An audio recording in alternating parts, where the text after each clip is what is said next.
Hey there, Group 8 Challengers. I just wanted to jump in here for a few minutes to go over a few little things that I've seen comments about, I've gotten questions about, just to make sure you know where I stand on some things. And I'm going to try to talk fast because I've just done this video twice and it's too long, so I'm going to talk fast because I don't want this to be too long for you. All right, first of all, hunger, physical hunger. If you are hungry, you need to determine, are you physically hungry? Is your stomach growling? Do you really physically realize that you need food?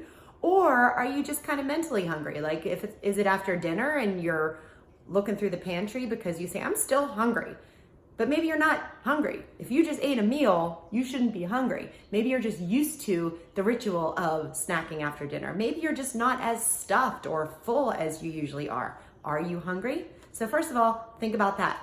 If you are physically hungry, when is it? Is it right before a meal? Is it right before a snack? If so, that's fine. You should be ready to eat right before a meal or a snack. But if it's right after a meal or a snack, or within an hour or two, and you feel like, oh my gosh, I don't have another snack or a meal for a couple hours, then look at what you're eating, all right? Because the meal plans that I made for you, they can be used to a T or they can be used as a guide. If you're just using it as a guide, maybe you're eating healthy using it as a guide, but maybe you're not getting enough protein. Protein is what fills us up. Whenever I create meal plans, I use a certain percentage of proteins, fats, and carbs to ensure that you are not physically hungry unless you actually need more calories. So look at what you're eating. Make sure you're eating enough protein. For snacks, I normally have snacks for women be between 100 and 150 calories, all right? If you're constantly picking the snacks that are only carbs, yes, you're gonna be hungry. If you're picking the snacks that are more protein or good fats, those will fill you up more. So look at those things. Also, look at your water. Are you drinking enough water? I know we've been talking about water. We're gonna talk about water here again in about a minute or two. But sometimes we think we're hungry, but we're really just thirsty. So make sure that you are drinking water throughout the day.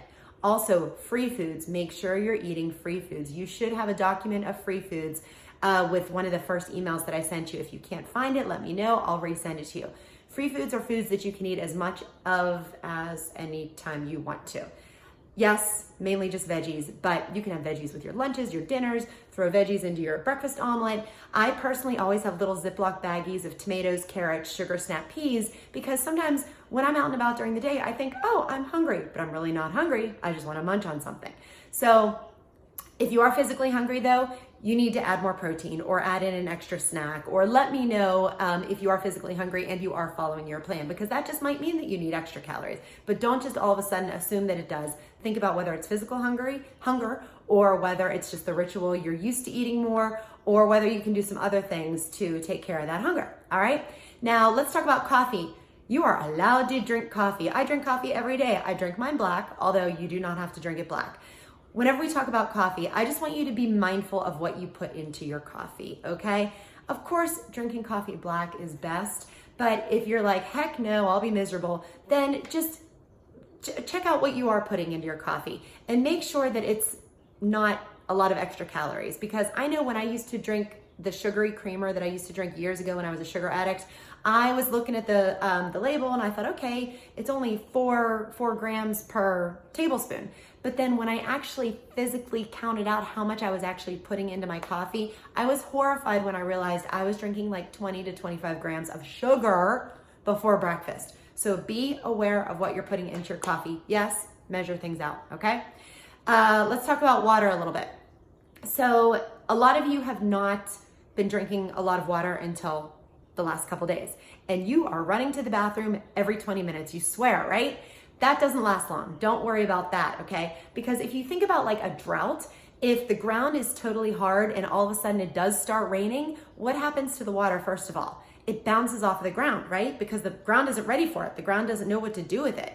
That's just like our bodies. If we haven't been drinking water and all of a sudden we start drinking water, our bodies are like, whoa, what's this? I don't know what to do with this. And then you pee it out, right? So after a couple days, your body knows what to do with it. It dissipates it to your muscles, to your brain, to your organs, where it needs to go. So do not worry about the fact that you're running to the bathroom every 10 or 20 minutes, because that does not last. Trust me. I drink well over a gallon of water a day. I probably go to the bathroom more than the average person who doesn't drink water, but I definitely do not go. It does not hinder my life at all. I don't go a ton, all right? So let's see, I talked about water, coffee, if you're hungry, eat. I think that's it. I just wanted to address a few little things that I've seen a lot of questions on. and I will see you back in the group.